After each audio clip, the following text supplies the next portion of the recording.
watching the same dude doing kicks over and over again for a feature length film, I probably couldn't do that, but I couldn't name a JCVD movie. No, I'm sorry, he's in Kung Fu Panda 2. Name them all. He's in Kung Fu Panda 2. There. Yeah. He plays a crocodile. It always comes back to fucking Kung Fu Panda with you. He plays a crocodile. Does he? Yeah. Does he do the splits? I think at one point, yeah. Plays a crocodile? Yeah, he plays a mantis. No, the mantis is Seth Rogen. They're not the same man. I know. I'm not in love with Seth Rogen. Oh, I was, and then they did a sequel miniseries to Sausage Party. You liked Sausage Party? No. Oh. It's one of those blemishes. It's like I can forgive this past transgression, Seth Rogen, and then he went back. I think it made money. I think it got good reviews. The sequel series? No, I'm just saying Sausage Party in general. I think people thought it was really funny that a hot dog said balls. So Sausage Party actually had like a legitimate criticism about like fervent cultism and like religious. What? You were gonna put me in this room for a million years. What are the next two words coming out of Duncan's mouth? Sausage Party had a legitimate criticism of. It never would have landed on fervent cultism. So, do you know what the premise of that movie is besides hot dog says balls? Do you know what the premise of that movie? Food wants to fuck.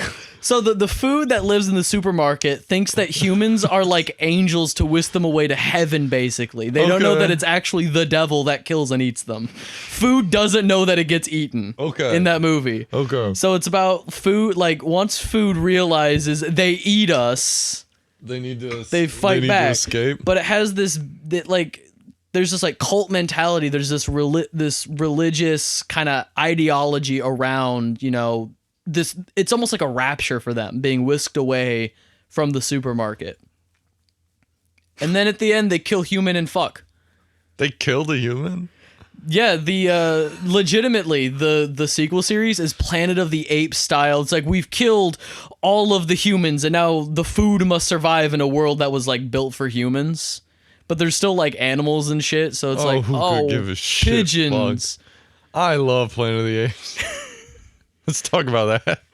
God, at least Planet of the Apes had substance. I have an idea for a video series.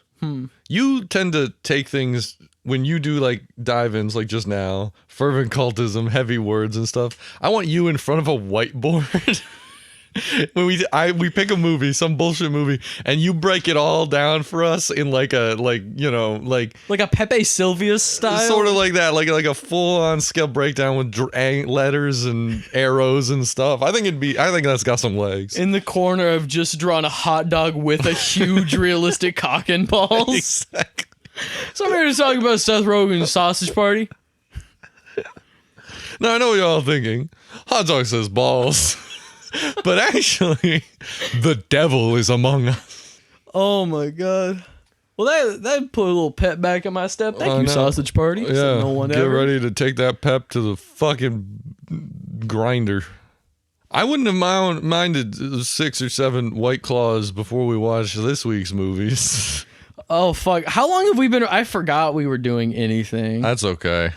I'm not wearing my glasses, so... That says an hour. No, this week's movie, welcome back. Is any of that a good... Yeah. We have a lead in somewhere, right? We'll figure it out. Welcome back to this week's... No, wait. Welcome back. Welcome to another episode of KAFM. There it is. I'm Duncan. That's... John. And this is Kill All Film Majors. And this week we returned. It's been a minute. Whether or not you know it. To a Goodwill Grab Bag, where we pull 2 DVDs out of a box, whatever they are, and we watch them.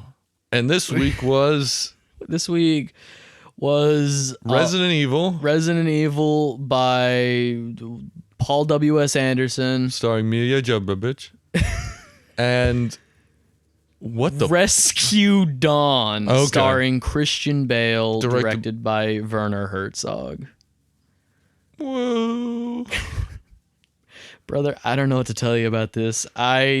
This was my first Werner Herzog movie. Mm-hmm. and I don't know if I could watch another one because I hear people. We'll get to there. We'll- We got a whole Residence of Evil to walk through. I fucking love Resident Evil, and this was rough for me. The game. The games. This is a video game movie. This is a video game movie, and This is not our first video game movie. I don't think. Gran Turismo, or maybe there was one before that. If there was, I've forgotten it. But Gran Turismo is based off of a video game. Gran Turismo is based on a real life event involving a video game. Whatever. So, actually, I'm gonna whip this coffee mug at your head. Do the rest of this solo. all right. So, Resident Evil is a franchise about evil corporations making monsters. As a video game, it's fucking sick. Yeah, and I was looking anywhere during this. So, I've been working backwards with the Resident Evil franchise. I started with like the most recent one in 8, Okay. went back to 7, and then played 5. Yeah. But I love the franchise. I've played through, I want to say a quote majority of them, but there's a bunch of fucking spinoffs. I was looking anywhere for any sign of a real Resident Evil, but all these residents were mid. I knew a little bit going in that this had really nothing to do with the games. Because there's like 6 of these fucking things. I've never seen them. But I knew they starred the director's wife. Yeah. Who's an actress on her own right. But like, it's not like she just got the job because she was his wife. But it's a husband-wife duo who's more interested in making their own story and slapping a Resident Evil name on it. Yeah. Now, I'm not one of these guys that's like, it's got to be accurate to the lore. It's gotta be blah. It's more just anytime one of these things comes out, I'm like, who the fuck is this for? Because anyone who bought the ticket for Resident Evil isn't happy. And nobody's going to look at it thinking, this is how I'll get into that Resident Evil the kids are talking about. Yeah. And so it's just like a vehicle for Millia Jvovovvich. And as far as a movie goes, I'm shocked this got 5 sequels because it's pretty fucking boring. From what I understand, it kind of pulls a Terminator where after a while the sequels start retconning each other. Yeah. Like there was one, it was called like Armageddon or something, where it was just like, oh, the world exploded, so the other ones don't matter. Mm-hmm. But I honestly couldn't fucking tell you. I'm happy we started with this one in case there's another Resident Evil somewhere in that box. There's always more. But I remember when we were watching it, I was desperately grasping for anything because I remembered at one point there was a character I was like, is that Wesker? Please let that be Wesker. That's nobody. That was nobody. I can't remember. No, Alice was Millia Jovovich's character's name. Alice. This is from the era of movies where they were embarrassed of their source material. Yeah, and so they had to change it to make it adult. Yeah, because God forbid people can just watch a movie that is the thing they like. It's a video game. That's not, I'm not saying life changing, like, oh my God, where's these characters? I'm just surprised you wouldn't just name them like Chris and Leon and Jill. Like, what is naming her Alice do for you that naming her Jill doesn't? It's also like, it's a rated M game. You can get away with making an adult oriented movie around a rated M game. It's got the gore, it's got the zombies and the monsters. It's fun and fine. What's interesting is I think we've gone the other direction now, where movies aren't embarrassed enough. Like some of these movies where it's just like it's all for the dude in the crowd to go like, thing I know, like he's in the Gambit suit. Oh boy.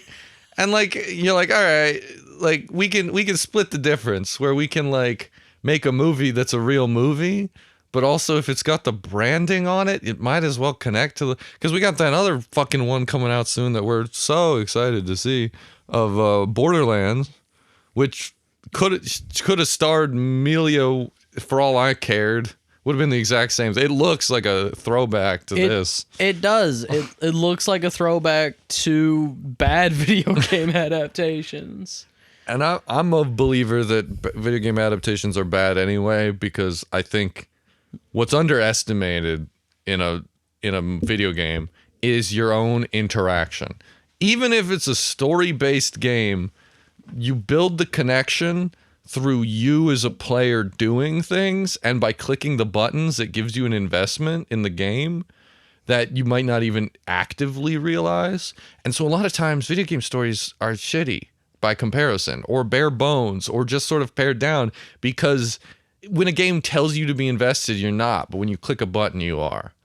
The opening of Fallout 4 where they're like, that's your baby. I'm like, it can die, whatever. But then you like click pet on a dog, and then you're like, I'm going to kill anyone who looks at this dog. This one's mine. I love you, dog meat. That's his name. Yeah, that's what I forgot. Yep. But it's a great example of like. But here's the thing. The Fallout show that just came out, I think, is a great adaptation because they took the world and they were like, okay, this takes place after all that. This is its own story with its own characters. We'll give some little nuggets to the, like, oh, this takes place in the New California Republic or something. Yeah. So anybody who played Fallout New Vegas, that one's for you. But it's its own, Walton Goggins fucking acted the shit out of that ghoul. That's cool. I didn't see it because I'm not even a huge Fallout guy, and I just don't really watch TV shows. But I heard good things. Yeah, and it's a great adaptation because it stays true to the world, but also says this is separate from that. You don't have to have played any of the games. Yeah. Like my partner who's never played a Fallout liked it. Mm. We haven't finished it yet, but Would your partner would someone's partner who's never played a Resident Evil like Resident Evil? Probably not. Probably not. Resident Evil.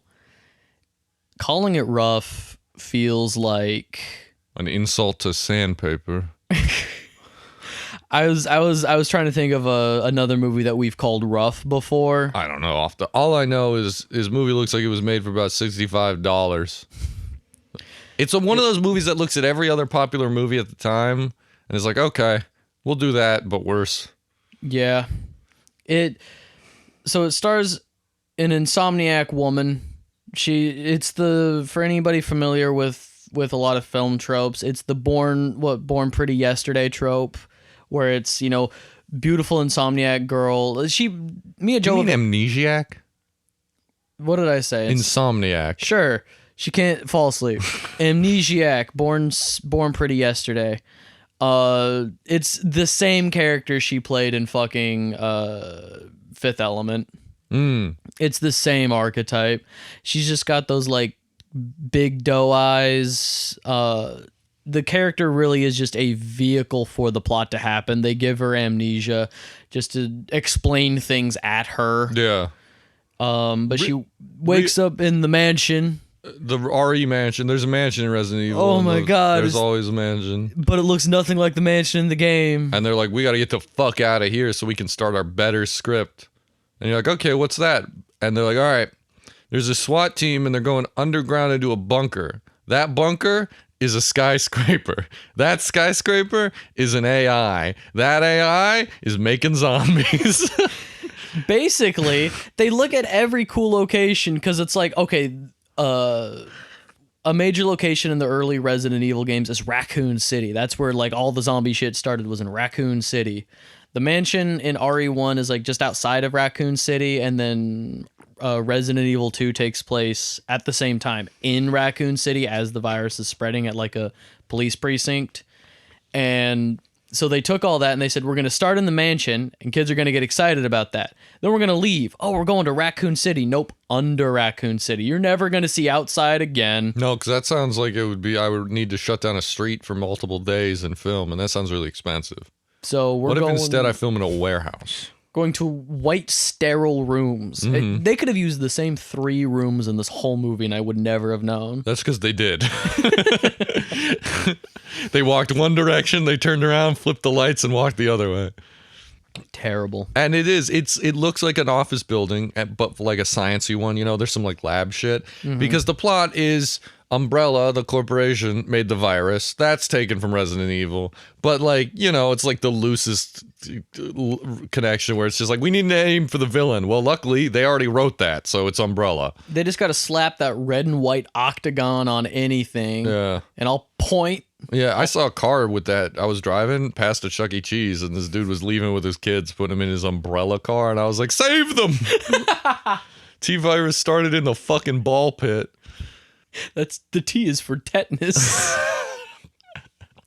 It's hard. This is one of those movies. There's some movies we watch here where we speed through them when we're going beat by beat because jack shit fuck all happens if you like analyze the movie because it's kind of the same thing over and over again, which is we walk into a room and we go, it's quiet, and then a zombie walks out and they go, oh shit, and then they fight it and then they go into the next room. This movie, I will say, people die really quickly. That's the one twist, is that we get a team of SWAT dudes, we get Millia with her no memory, and we run underground into the bunker.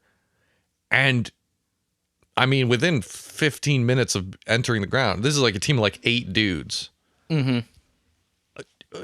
They say 2 of you stay behind, 6 of us move ahead.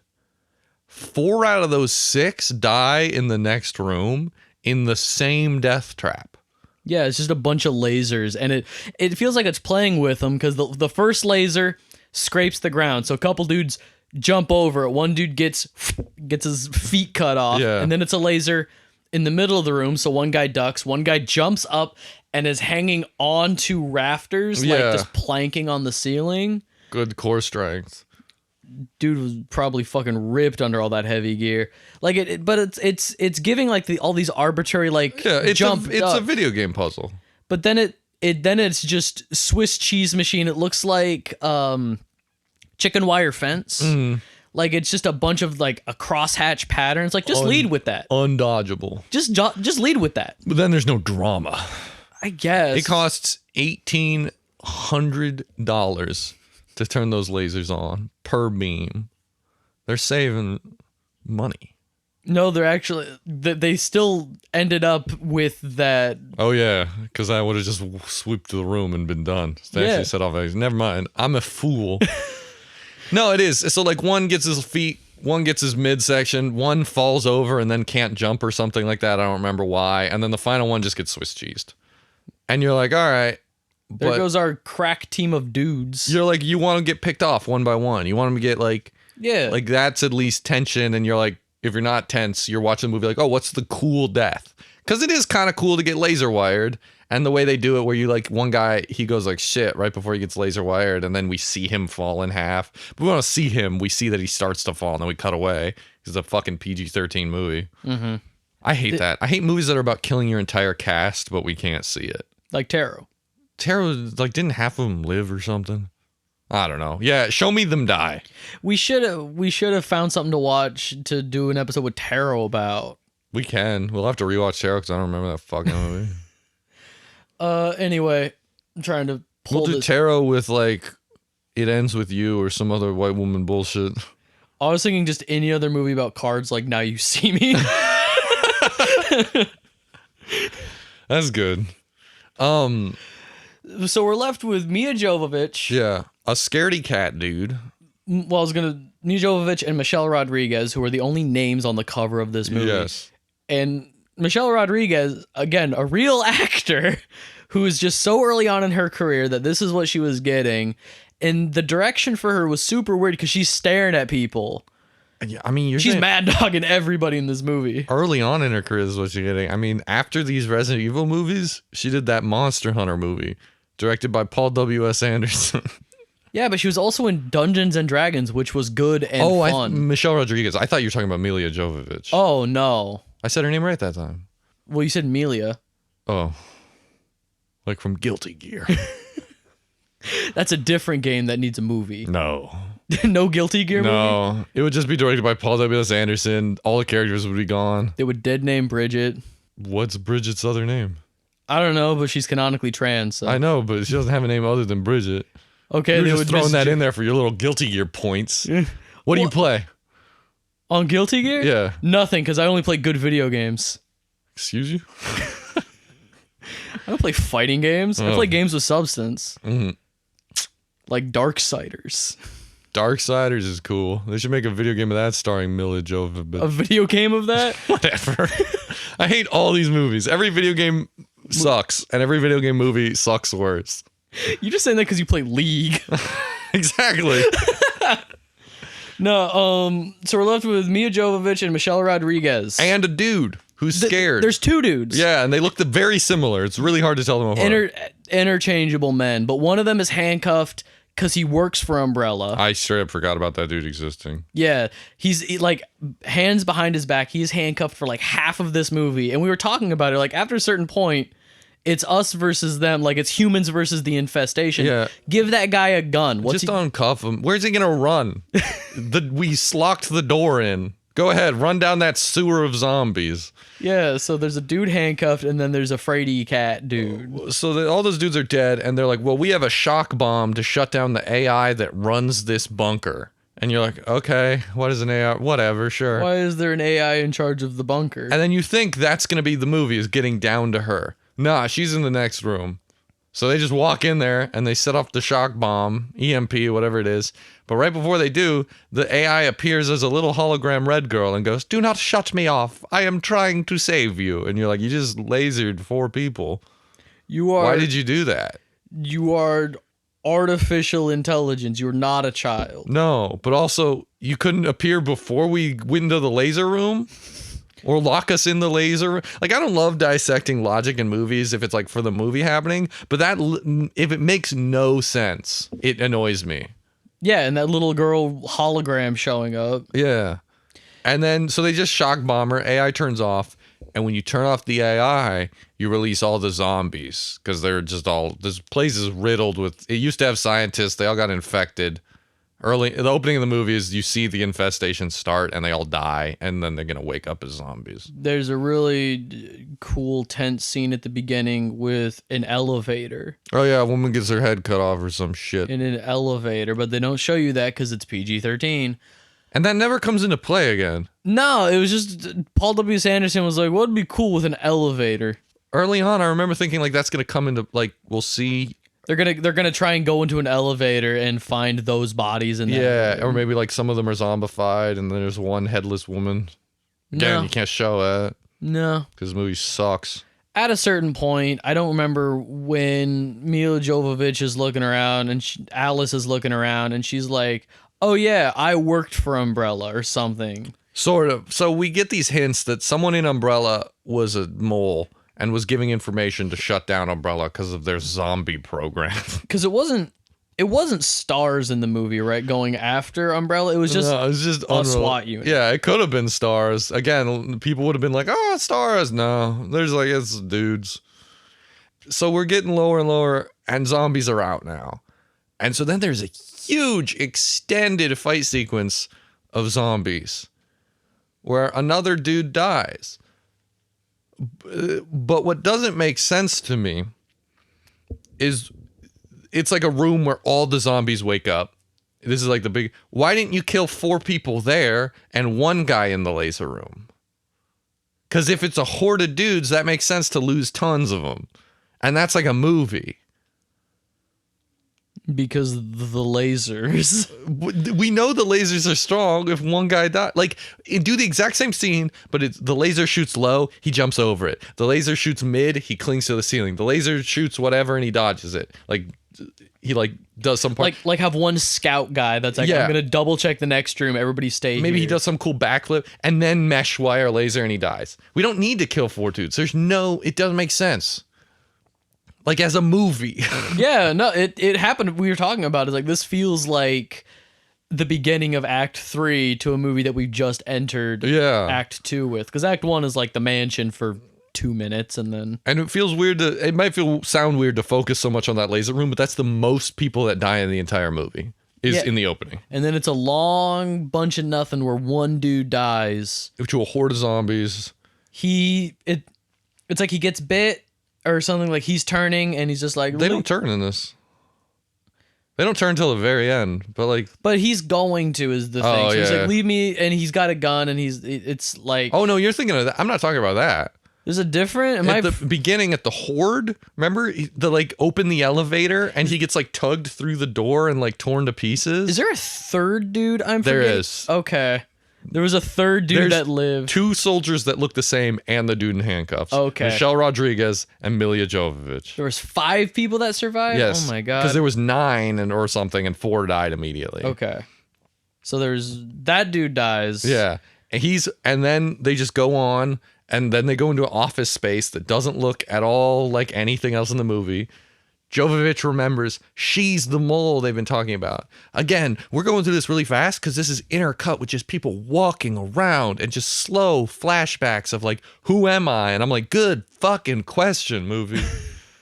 It'd be really great if it told us or showed us even. It's a visual medium. Yeah, or didn't care at all and just made a movie about fighting a zombie. It'd be really cool if they just made like Resident Evil 2 as a movie. Yeah. But Just then it wouldn't shoot up be a good. police precinct. Because then you have to play the game to feel like you're involved in the story, which was my point earlier.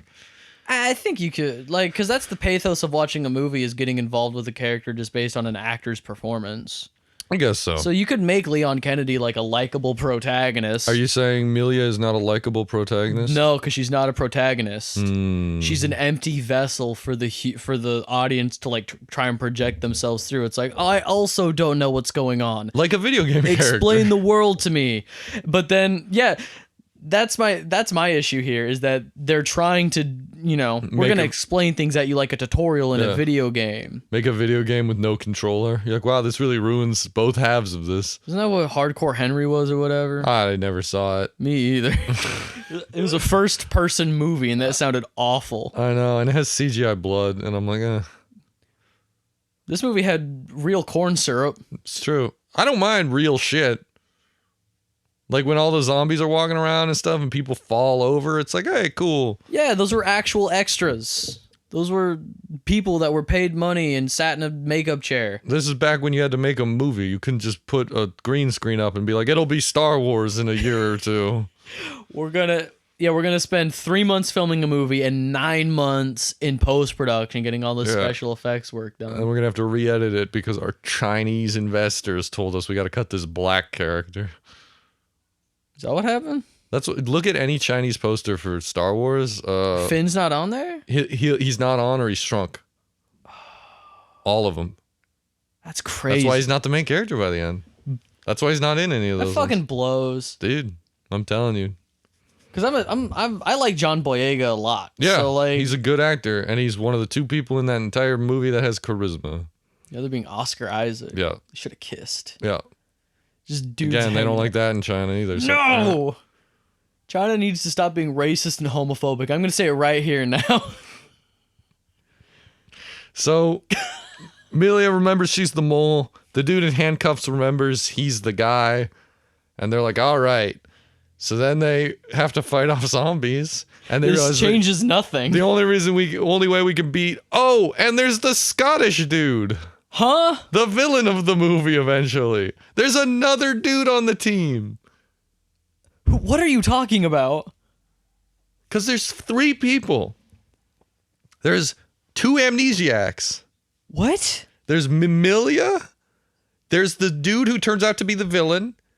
And then there's the dude in handcuffs who just wears like a business shirt. Yeah? And then there's the cowardly soldier who kills him.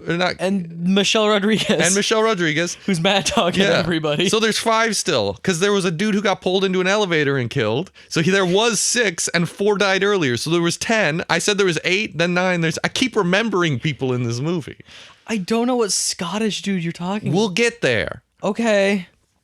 There's 2 amnesiacs though. Okay. Because then when she remembers she was the mole, he remembers he's the dude from the beginning of the movie who starts the outbreak in the bunker. Yeah, I do remember because that's how the movie opens. Yeah. We see a dude who looks suspicious. So everybody at the beginning of this movie is walking around this umbrella like bunker. People in lab coats, people in business suits. The dude in the business shirt that's handcuffed, he gets coffee spilled on him. He's like, hey, watch it, buddy. That's a different guy. No, that's the same guy. No, it's not. It's the same guy. Because he dies in the elevator right after that because he's talking to the woman. No. It is. I refuse. Okay. But anyway. So that happens. They get their memories back. Millia's like, I need to stop the T-virus. The Scottish dude's like, I need to make sure the T-virus happens. The dude in business shirt and handcuffs is like, I gotta get out of these handcuffs. Then Michelle Rodriguez and the cowardly soldier. He's not. I keep calling him cowardly just because he has no other gimmicks other than he'll get nervous. He's just like a guy. Yeah, and he's like, gun. there's a lot of zombies that want to kill me, and I got like 6 bullets. So Which I think is reasonable. Yeah, he sees the reasonable soldier. We are in a really bad situation. We are underground, surrounded. We are gonna run out of bullets. And then they see a big zombie that's like a big CGI liquor. It's like based on the liquor from the game, but it just looks like a big... It's a big creature that walks around on all fours, and it's got a tongue length of a child. And they're like, there's only one way we can beat that. We got to turn the AI back on. So they turn it back on. And they're like, all right, what does the AI want us to do? And she's like, kill each other. Michelle Rodriguez infected. Kill her. I'm the only one that can beat zombies. And you're like, you're doing a terrible job of it so far. And then they just keep running from this big creature. Eventually, they get on a train. The Scotsman is like, all right, it's time for me to be evil. They get back on the train. Are they blowing up the Umbrella headquarters? Yeah, and the quickest way out of there is back on the train, the underground train back to the mansion. Yes, they're like, the only thing that can save us is the Underground Railroad. And so...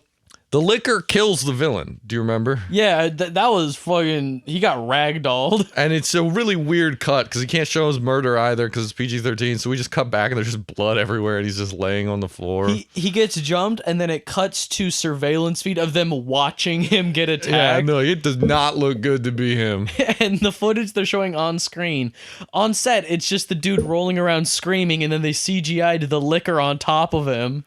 And the AI cuts to that. She's like, check this fucking shit out. Because she's in control of the TV, so she's just like, anyway, meanwhile, and she shows the villain die. Then they get on a train, and they blow it up. But not before the liquor appears, kills the cowardly soldier, kills Michelle Rodriguez, who turns into a zombie. But there was one dude there was two dudes left, because there was one dude that got by the zombies. That's the cowardly soldier. And... he's sitting there with a gun. Yeah, he was gonna off himself, and then he was just like, I'm not gonna make your dinner that easy, and starts unloading into the horde. That's the cowardly soldier. Okay. Because he reconnects with him at the end. And then the dude in the business suit gets infected, but not totally, because the scientists at the end are like, I want him for name drop. Yeah, that's what I'm talking about. Oh, okay. And then there's the Scottish dude who died. Okay. So at the end, cowardly soldier just gets thrown out the train. Like they have this whole like self-sacrifice scene. Then he lives. Then they just whip him out of train and kill him. And it's like, oh shit, okay. Michelle Rodriguez is gonna turn into a zombie, so they kill her too. The liquor blows up under the train. And then they're like, all right, let's get out of here. Movie's over. You're like, wow, nothing happened. And then they're like, this man in business suit's gonna be Nemesis from Resident Evil 3. And they look dead into the camera. And they got a real fucking they got Jason Isaacs. Yeah. Just for a voice. We never even see his face. He's wearing like a big hazmat suit, and then there's like an operation scene where he's still like he's wearing I know he's wearing a medical mask, but is he wearing anything like over his I think he's got the typical surgical get up, but you can recognize his eyes because you're looking for him. Yeah. I don't know if he appears in later movies. I don't know if he knows the director, so he just did a cameo one day. I don't know if he was a small name, so that was just the only role he could get at the time. Because this would have been post at least his appearance. No. This is 2000. This was 2000, so this was pre-Harry Potter. Who was in Harry Potter? Malfoy's dad in Harry Potter 2. Oh, okay. And I think he fucking kills it as Lucius. The head wizard Nazi. Mm-hmm. The Watsy. Yeah, I mean, blonde hair, blue eyes, he owns land. In this economy. So the moral of this story is don't watch Resident Evil. It's honestly not a movie. No. It's nothing happens. You just watch Millia pretend she can act for a while. Paul W.S. Anderson shoots it. Nothing happens. Nothing's unique. Watch a Let's Play of the first game at 2 times speed on mute, and you'll have a better experience. Yeah. It's true. I don't have anything to say. Yeah, no, That's the theme of tonight. Sorry, were you going to say something? I don't remember. That sounds like Resident Evil. It's me, Alice. Oh. Why did you turn off the AI, then turn it on again? We're going here live to Alice from Resident Evil. Because she told me to. Why did your husband cast you in this movie? To get me naked on set again. Why were you naked twice in this movie and you show like a little bit of nip, kinda, but no one really cares? Because it's a PG-13 movie. Why make that directorial choice? Ask my husband. Thank you for your time, Alice from the movie Resident Evil. I gotta go be in Resident Evil 8, Oh no. the movie. Stop making them. No. Okay. I don't know what she's got coming out soon. Monster Hunter 2. They're doing a sequel movie? I made that up right now. Oh. Rescue Dawn. Rescue Dawn, which is also here. Before we get into Rescue Dawn, for listeners, I just want you to know I enjoyed Resident Evil more than Rescue Dawn, so fucking buckle up for this one. Yeah, the theme of tonight is I can't remember these movies and I'm bored. We just watched Rescue Dawn too, Rescue Dawn 2, starring Millia Jvovovich. as Deiter Dengler too. No, they based it on Deiter Dangler's life, but it's an original character. Oh. Millia Jvovovich is Alice in Vietnam. She can't remember why she's there, but she's gonna side with the Viet Cong by the end. So Rescue Dawn is based on true events of a soldier during the Vietnam conflict. He was a pilot who got shot down in Laos, and it's about his time as like a POW, his escape, and then his kind of wandering around the Laotian jungle before being rescued. And if this is based off Deiter Dangler's memoir and his memories of Vietnam, Which is his real name. it was all in focus on a 35 millimeter, 24 millimeter lens. We got the only time we had depth of field is when it was a mountain. Yeah, Way out it there. was far enough, and I don't understand why this entire movie is shot on one of those wide ass lenses where I see everything crystal clear, or as crystal clear as this fucking $2 DVD will let us see. Because that was Werner's vision. Was it? Yes. It felt like it was supposed to be like journalistic. Because like at the end there, when they're like, get out of the way or whatever, he's like walking in front of the camera and the camera's kind of shaky and handheld. And you haven't seen anything from Werner Herzog. No. This was my first Werner. Aguirre, The Wrath of God is kind of the one that put him on the map. It's like his first movie he made. It's also in the jungle, and it's also with this wide angle lens, but it's like a camera he stole, and like the lens is getting wet and dirty at times, and it's all very much like it's a movie about this pointless quest that's also a pointless quest. Yeah. In a sense, and so there's this whole like it's not meta, but it is like kind of it's powerful in that way. And then again, Fitzcarraldo is sort of the spiritual sequel to. Are his other films better than this? Yeah. Okay. And that's what I wanted to get to. Both of those movies involve these wide angle lenses in the jungle and all this stuff, and both of them are great. And then Rescue Dawn is just nothing. I wanted it to be more, I guess. Like, because I enjoy... Well, I guess I shouldn't say I enjoy, but I appreciate films. We've talked about films based on war before and people's experiences, and you never want to discount people's real life experiences. You know, this was some horrible shit that Deiter went through. We talked about, like, if that was me, dead. I would not be able to... So the fact that he survived all this, you know, and I believe for the most part how much of this, because when it says based on true events, that's always, you know, pinch of salt.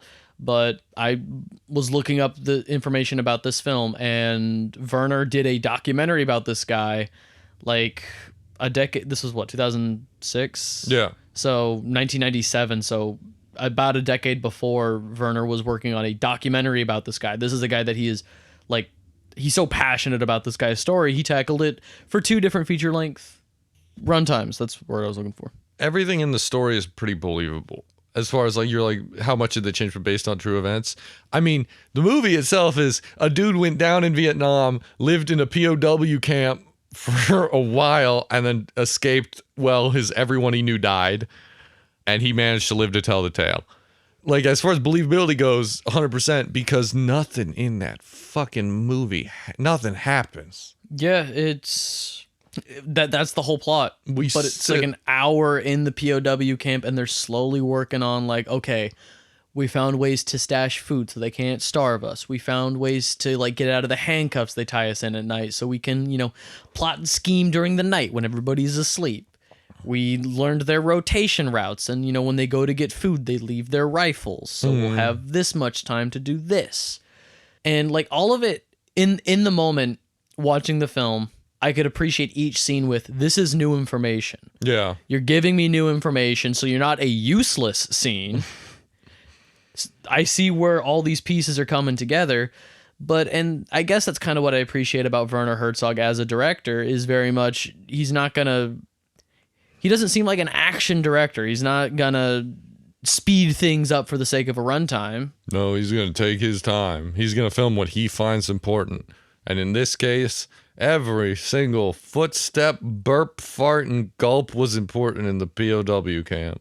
And he shit his pants. There's an opening scene where he's like, I'm going to shit myself. And then he wakes up and he goes, I shit myself. And then just goes to the next scene.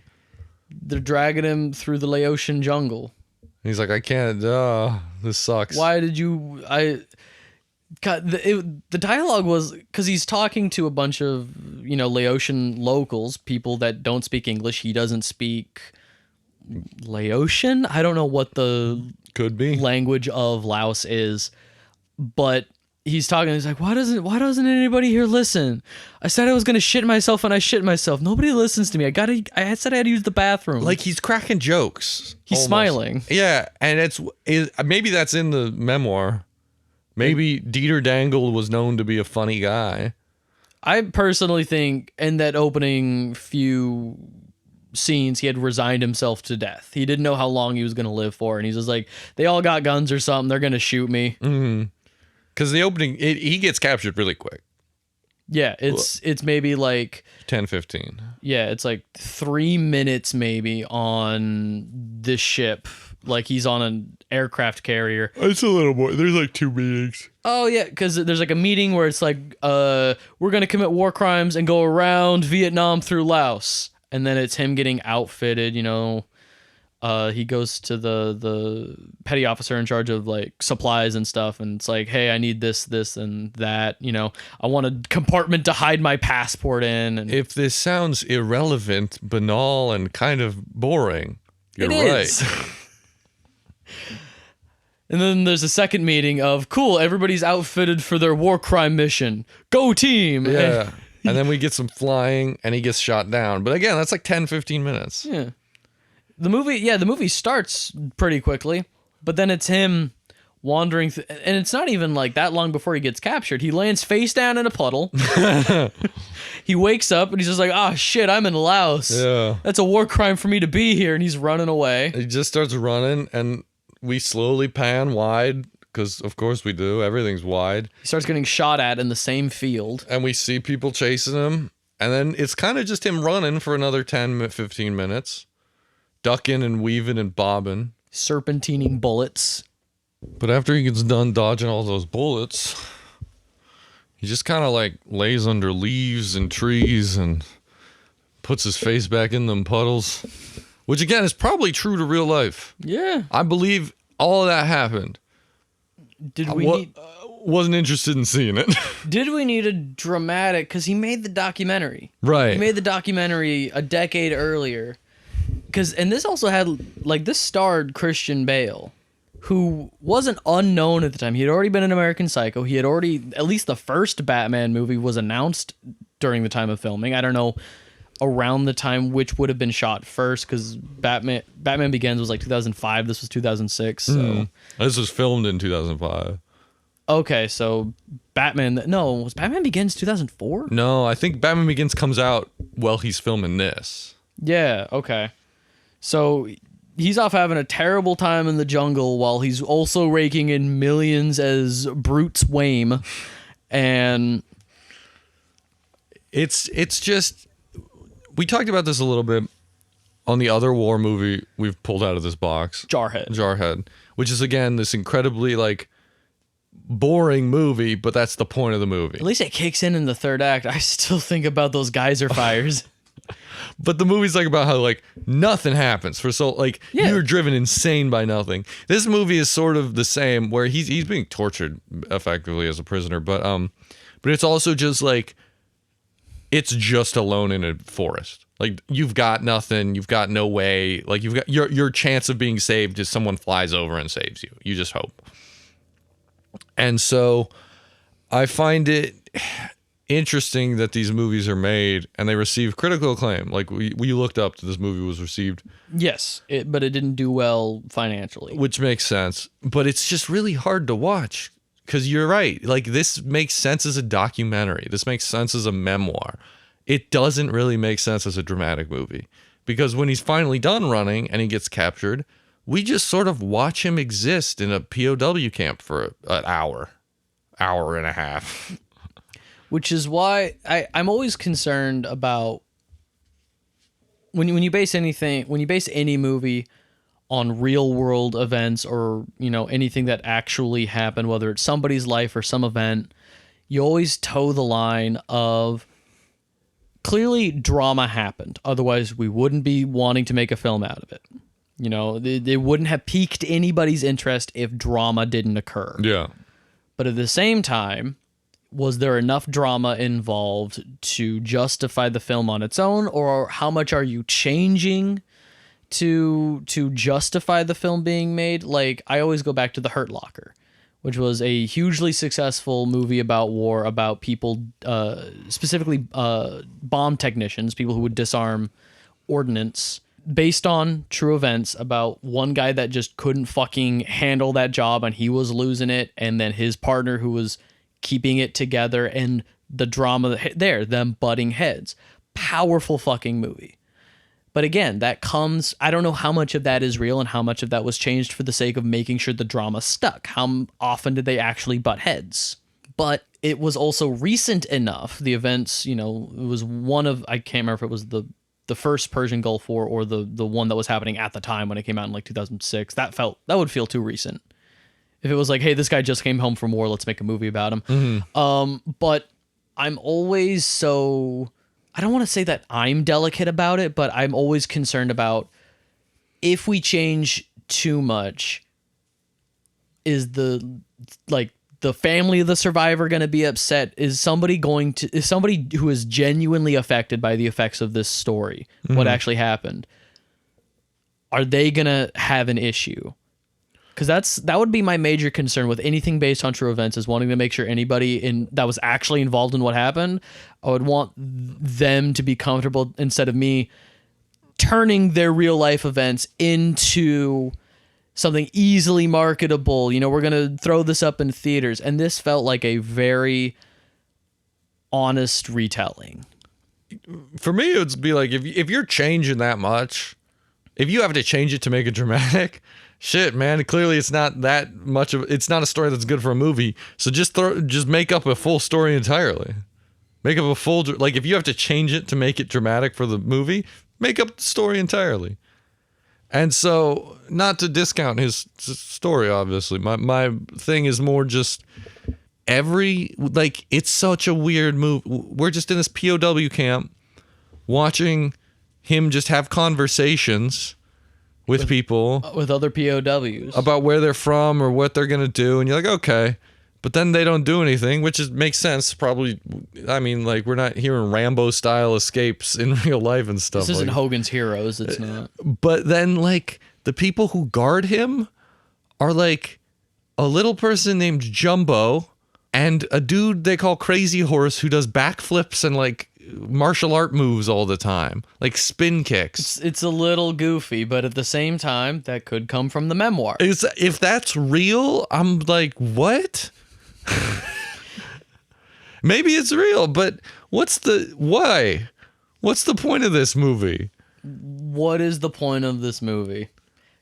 Yeah, I think it all comes down to this was probably a really interesting documentary. Yeah, because watching Christian Bale starve himself and eat worms, and he eats worms for real in this movie. He really eats worms and maggots and a live snake. So sorry for anybody touchy about animal cruelty, but according to factoids about this movie, he really ate a snake. The edit made it look like that snake was dead to me by the time he was eating it.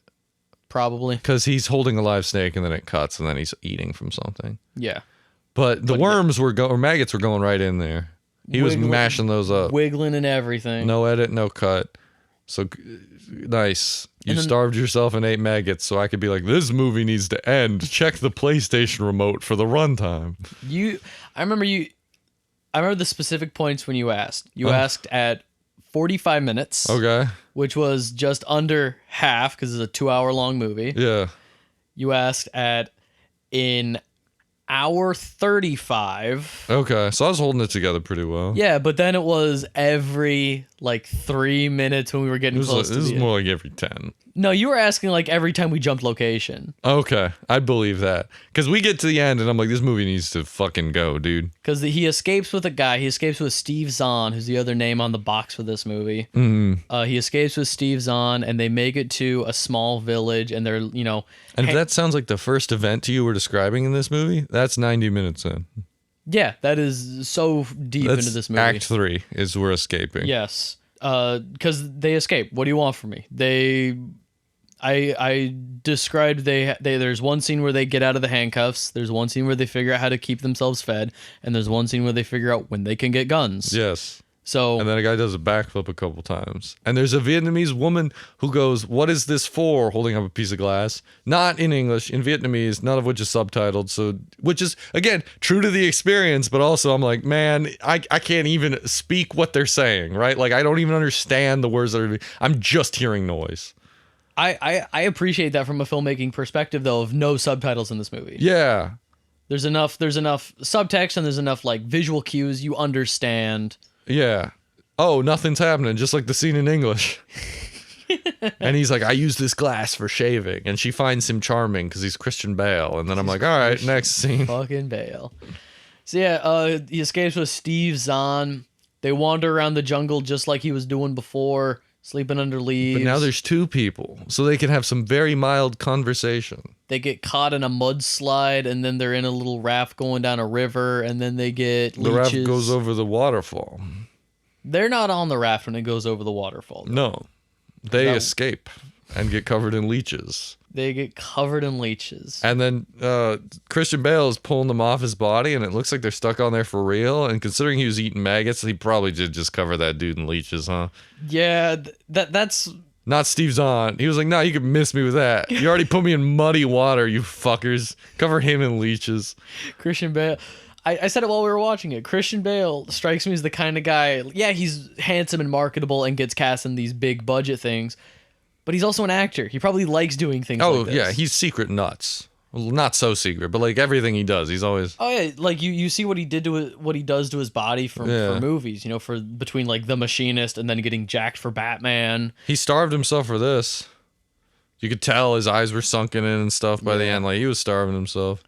A couple of the actors were, every time they're shirtless, you could tell all the people in POW were like... Jeremy Davies was one of the other guys in the POW camp, and he was shirtless a few times, and he looked rough. Yeah, like they were all... There was no belt on earth tight enough to keep those pants up. I know. Which is impressive to commit this hard to a boring movie. I'm just saying, and what's this scene about? I mumble, I whisper again? Starting to think, shot 66 of 128. This movie might not be about nothing because ain't shit happened. But yeah, they make it to a small village and they're on their hands and knees, kind of like begging for mercy. Mercy, yeah. Because they've gone insane and they're mumbling to themselves in the woods. And Steve Zahn is hacked to death by locals, and in a kind of a comedic way, if I'm being honest. He gets hacked once in the leg, he's freaking out, and it's kind of like, because nothing's happened for so long, it's sort of shocking. And then he gets full on beheaded, and I'm like, just in one swoop you could behead someone with a machete? Maybe you can, I don't know. I've never tried. But then just like Christian Bale's like, and running around, and there's just like a headless Zahn around. He pulls out his own machete, and he's, you know, I'll fight back, you know. And then he runs straight backwards into the woods where they came from. That's the one cool shot to me in this movie. They're running by, and Christian Bale's staring dead ahead right on the edge of the woods, just sort of like full dissociated. Everyone is truly dead now, and he's just staring dead ahead, and the camera just starts zooming in on his eyes. He has some hallucinations with Steve Zahn, and I pointed it out. When Steve Zahn's ghost, I guess, appears and like sits next to him, Christian Bale puts an arm around him, and there's a very obvious like glittering golden wedding ring on his hand that's only there during this hallucination with Steve Zahn. And it's weird that at this point in the movie it starts being like a movie. like hallucinations, but the actor's there. Yeah. Things like that. There's some depth of field where at no point either before or after, it's like very journalistic, like I was saying, like wide angles, where a lot of shaky handheld cam and stuff like that, sort of cinema verite type dealio-ish. Then all of a sudden it's just like framing and like a zoom in and like a ghost conversation. And you're like, oh, the movie came alive when it was a movie. Interesting. And then he gets rescued. He does. Some CIA guys are like, oh, we need to debrief you. Where were you being held? Did you give them anything? What were the coordinates? And he's like, I was in the jungle. I don't know the coordinates. Yeah. They ask him, and he says, they put me to sleep and I pooped myself. Then they walked me all over Laos. I don't know what to tell you, dog. Yeah. His buddies come back and like sneak him out to get him back to his ship, the aircraft carrier where they start the movie on. And we kind of look at each other because it's like they just kidnapped him from government officials to a government vessel. They can track him. Yeah, and like they know who all these people are. They can get IDs. They can get. And maybe that happened in real life, and they let it slide because he was returning home. But it's also, I was looking at you. This is when I was really asking, how much longer do we have of this movie? Because he gets rescued, movie's over. Yeah. So much of these movies, like, and that's a classic Vietnam thing, right? Like, Platoon ends once he's in the helicopter. Yeah, like as you're leaving, helicopter into the sunset, fade to black. Like the story's there. The story's in the jungle. Wherever I went insane. The second I'm in this helicopter, I'm not. I'm for better or for worse removed from the situation. Mm-hmm. Fade out. Instead, we do the hospital, we do the friends, and I'm waiting for like, what's the reveal? Like, what is this? Like, right? Like, we're still going for a reason. Yeah, does he actually get better? Is he still in the jungle? You know, is his mind still in the jungle forever? Kind of a. And then they take him to the boat, and everyone's happy to see him. The whole boat is there, and like, it's corny as shit. And maybe it happened, probably did, but it's filmed and presented in such a classic, corny Hollywood ending. It is. It felt very out of place. Like when I saw the room full of people, I'm like, that is not the budget of this movie. Yeah. The budget of this movie cannot get a room of like 100 people, maybe closer to 200 people. Like this movie entirely is 7 dudes in the jungle having mumbling conversations to each other. And suddenly the admiral salutes him like, welcome home, soldier. And they have him give a quick little speech. Were you with God or country when you were out there? What do you believe in? Yeah. I believe I need a steak. Get this man a steak. Yeah, it's like the ending to Top Gun. And then they like literally carry him on their hands and it like freeze frames on his thing. Like the end of Rudy or something. Yeah. Oh, shit. And it's such a bizarre ending after lulling you into 2 hours and it doesn't feel authentic. No. I'm shocked Herzog would do an ending like this, given everything else he's made. I wonder if there was some level of studio intervention, because there had to have been a budget to get Christian Bale involved. But, like, these aren't major Hollywood movies. They're, like, weirdo. Like, if you get Herzog to make a movie, you're just like, go. And he's like the type of dude to just be like, all right, we're eating maggots in the woods today. Christian Bale starved himself. Here's $5 million.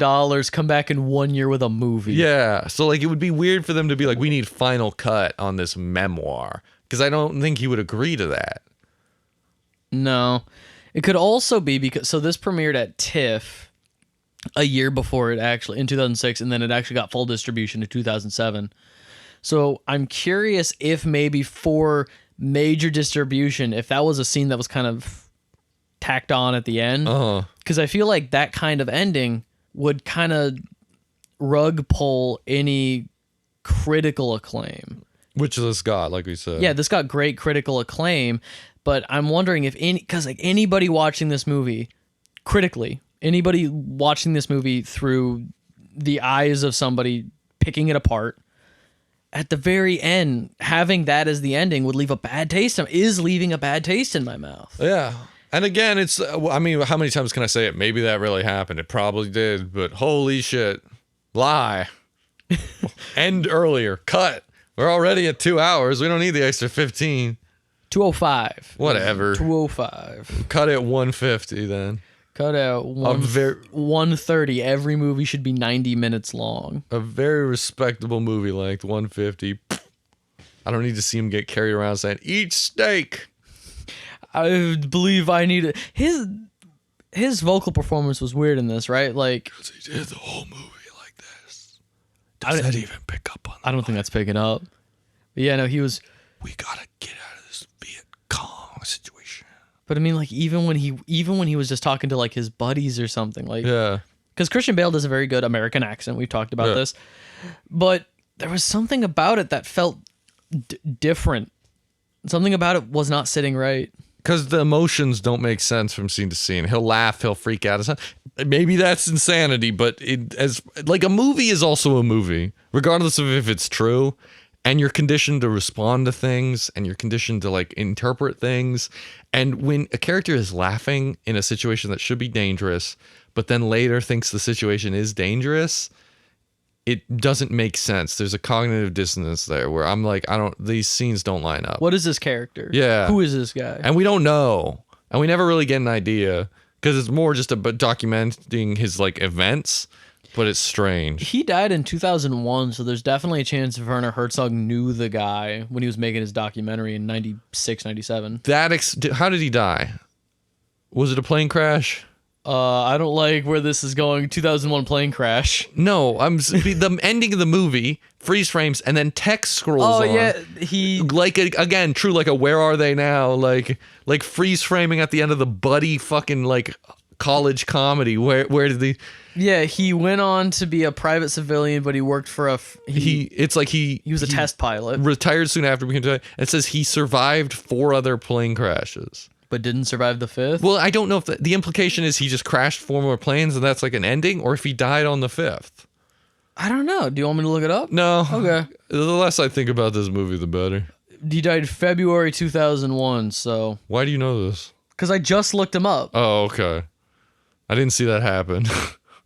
Well, not while we were recording, but... Oh, okay. If I don't see it happen, it's not real to me. Okay. That's what I have my opinion on. Well, you saw this movie happen. So it happened all in real life. They put Christian Bale in the woods and just followed him around with a camera. That's about correct. You're Deiter Dengler. You're Deiter Dengler. You're Deiter Dengler. Werner Herzog is just chasing him. Nightmare. Werner Herzog features Deiter Dengler. A lot of good names in this movie. 2 good names in this movie.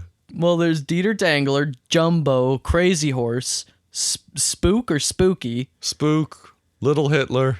Little Hitler was one of the... I don't even know which character that was. I was scrolling through IMDb and there was just one dude credited as Little Hitler. I think it was the head. You only see him like twice. But like the head dude who's like in the Viet Cong hat or like in the communist hat is short. Oh, okay. And he's always got his like arms behind his back. Like 2 or 3 times he appears. Okay. I think that's supposed to be Little Hitler because he's like in charge of the camp. Let us know, Rescue Dawn fans, which character was Little Hitler? If any of you contact me, I'm flipping out. Email us at kafmpodcast@gmail.com and we won't respond. No. Leave a comment on the YouTube version of this podcast. And we'll delete it. We'll farm you for content. This is our worst episode yet. As far as like viewing experience goes.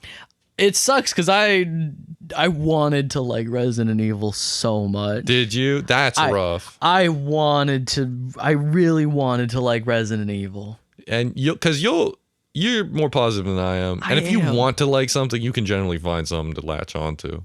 Nothing. They can give you shit fuck. Resident Evil was nothing. Okay. Well, we'll pull some better discs next that we won't. We won't. The box giveth and the box taketh away. There's a non-0% chance though of more Christian Bale because there's like 5 copies of The Dark Knight in that box.